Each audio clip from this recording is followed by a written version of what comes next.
तो हेलो दोस्तों, कैसे हो आप सब। ऑडियो वॉइस चैनल में आप सबका हार्दिक अभिनंदन। तो दोस्तों, एक बार मैं फिर से एक नई कहानी के साथ आपके सामने पेश हुआ हूँ।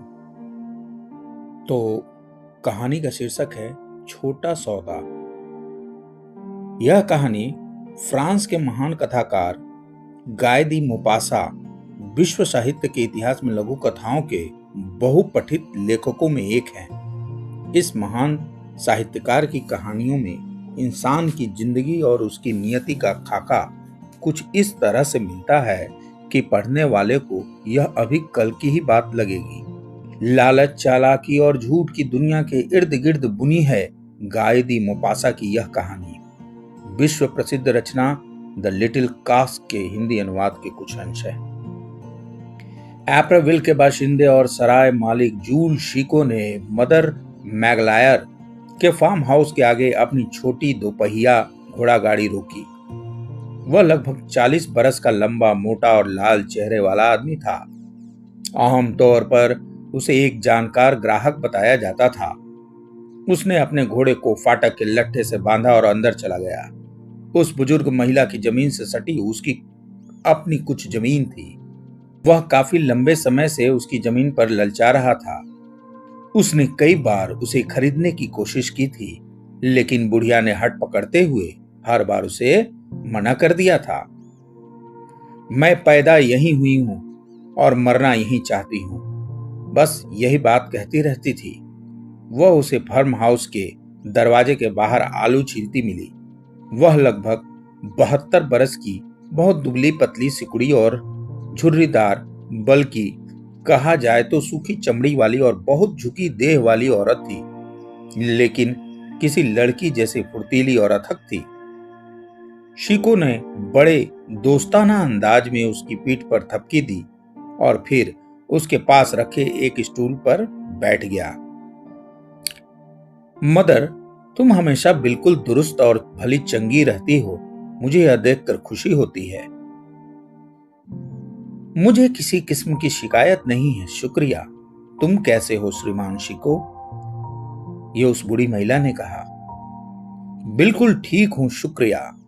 बस कभी कभार गठिया का दर्द उखड़ आता है, नहीं तो मुझे कोई शिकायत नहीं। बहुत अच्छा। और इसके आगे उसने कुछ नहीं कहा, जबकि शीको उसे काम करते देखता रहा। उसकी टेढ़ी, गठीली और केकड़े के पंजों सी सख्त उंगलियों एक बाल्टी में पड़े आलूओं को चिमटे की तरह पकड़ती थी और अपने दूसरे हाथ में पकड़े एक पुराने चाकू से उन्हें तेजी से छीलती जाती थी। उनके छिलकों को लंबा लंबा उतारती जाती थी। उसके बाद वह उन आलूओं को पानी में फेंकती जाती थी। 3 बदमाश परिंदे एक के बाद एक उसकी गोद में कूदते, छिलके का एक टुकड़ा उठाते और फिर उसे अपनी चोंच में लेकर तेजी से भाग जाते थे। शीको उलझन में और चिंतित दिखाई दे रहा था।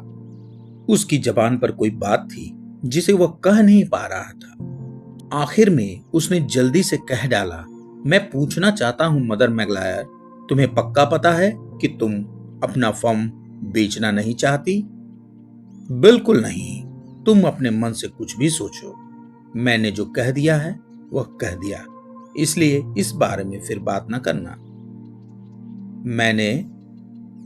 मैं तो बस यह कहना चाहता हूं कि मैंने एक बंदोबस्त के बारे में सोचा है जो शायद हम दोनों के लिए ही ठीक रहेगा। वह क्या? यह देखो, तुम इसे मुझे बेचोगी और फिर भी वह तुम्हारे पास ही रहेगा, नहीं समझी? ठीक है, तो अब जो मैं कहने जा रहा हूं उसे बस सुनती जाओ। बूढ़ी औरत ने आलू छीलना छोड़ दिया। वह अपनी घनी भौहों के नीचे से सराय मलिक को ध्यान से देखने लगी और वह बोलता गया, मैं अपनी बात साफ कर दूं, हर महीने मैं तुम्हें 150 फ्रैंक दूंगा। मेरी बात समझ रही हो ना? हर महीने मैं तुम्हें 30 क्राउन यानी कि 150 फ्रैंक लाकर दूंगा। तुम्हारे पास तुम्हारा अपना घर होगा, ठीक जैसे अभी है। तुम्हारे तुम्हें मेरे बारे में परेशान नहीं होना होगा और तुम्हारे ऊपर मेरा कोई कर्ज भी नहीं होगा। तुम्हें तो बस मेरा पैसा लेना होगा। इससे तुम्हारी जिंदगी में थोड़ा भी फर्क नहीं पड़ेगा, थोड़ा सा भी नहीं। क्या यह बंदोबस्त तुम्हारे लिए ठीक रहेगा? उसने बूढ़ी औरत को खुश मिजाजी से, बल्कि शायद दयालुता के भाव से देखा। बूढ़ी औरत ने जवाब में उसे अविश्वास के भाव से देखा कि इसमें कहीं उसे फंसाने की कोई चाल तो नहीं। वह बोली, जहां तक मेरा सवाल है तो यह बिल्कुल ठीक लग रहा है, लेकिन इससे तुम्हें फर्म नहीं मिलेगा। उसकी चिंता मत करो, वह बोला। तुम यहां तब तक बनी रहोगी जब तक सर्वशक्तिमान परमेश्वर तुम्हें जिंदा रखेगा। तुम्हें बस वकील के सामने एक करार पर दस्तखत करने होंगे कि तुम्हारे मरने के बाद यह मेरा होगा। तुम्हारे पास कोई बच्चा नहीं है, बस भतीजे भतीजियां हैं जिनकी तुम बिल्कुल परवाह नहीं करती। क्या तुम्हारे लिए यह ठीक रहेगा? तुम्हारे जीते जी सब कुछ तुम्हारे पास रहेगा और मैं तुम्हें हर महीने 30 क्राउन देता रहूंगा। जहां तक तुम्हारा सवाल है तो इसमें बस फायदा ही फायदा है।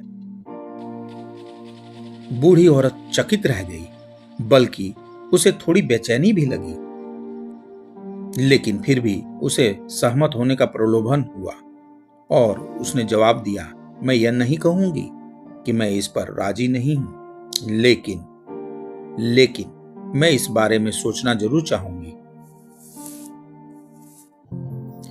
तुम एक हफ्ते में आना और तब हम इस पर फिर से बात करेंगे। इसके बाद ही मैं तुम्हें अपना पक्का जवाब दूंगी। उसके बाद शीको चला गया। वह उस राजा की तरह खुश था जिसने एक साम्राज्य जीत लिया था। मदर मैगलायर सोच में पड़ गई और उस रात वह बिल्कुल सो ना सकी। सच पूछा जाए तो 4 दिन तक वह हिचकिचाहट में बुखार में रही। उसे ऐसा अंदेशा हो रहा था कि इस पेशकश के पीछे कुछ तो है जिसमें उसका फायदा नहीं था, लेकिन फिर उस विचार ने उसमें लालच भर दिया कि हर महीने उसे 30 क्राउन मिलेंगे। वे सारे सिक्के उसके एप्रन में खनकेंगे, मानो उसके कुछ किए बिना वे आसमान से उसके लिए गिरे हों। उसने नोटरी के पास जाकर उसे इस बारे में बताया।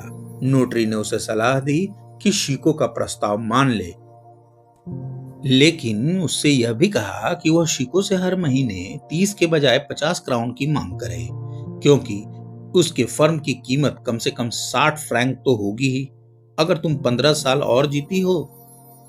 नोटरी ने कहा कि तब भी वह उसके लिए तुम्हें 45,000 फ्रैंक ही देगा।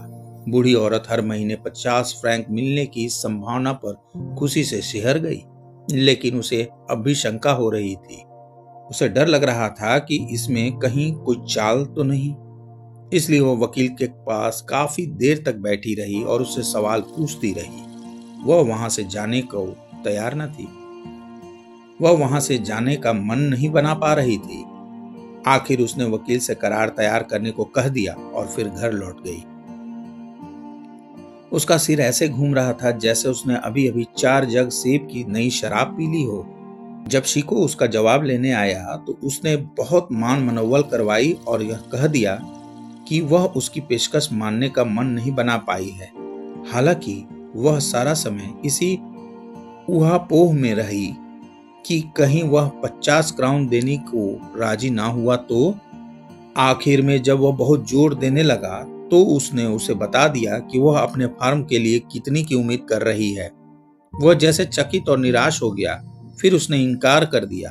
फिर उसने समझाने के इरादे से वह अपनी संभावित जिंदगी के बारे में बात करने लगी। यह पक्का है कि मैं अब 5 या 6 साल से ज्यादा नहीं जीने वाली हूँ। मेरी 73 के आसपास की उम्र हो चुकी है और अपनी उम्र को देखते हुए मैं इतनी मजबूत भी नहीं हूँ।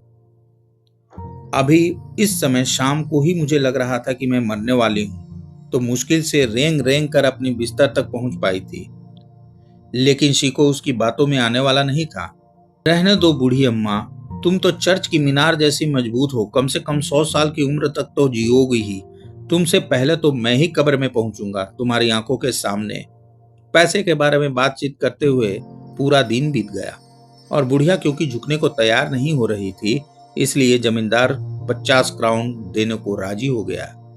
उसने जोर दिया कि यह इस सौदेबाजी के लिए उसे 10 क्राउन अलग से लेगी। 3 साल बीत गए और बूढ़ी औरत जस की तस बनी रही। उसे देखकर लगता था कि उसकी उम्र एक दिन भी नहीं ढली थी। शिको निराश था। उसे लग रहा था जैसे वह 50 बरस से उसे लग रहा था कि जैसे वह 50 बरस से उसे सालाना रकम दे रहा है, जैसे वह उसकी बातों में आ गया था, उससे मात खा गया था और बर्बाद हो गया था। तो दोस्तों, कैसी लगी ये कहानी? अगर अच्छी लगी हो तो प्लीज मेरे चैनल को लाइक, शेयर और सब्सक्राइब जरूर करें। धन्यवाद।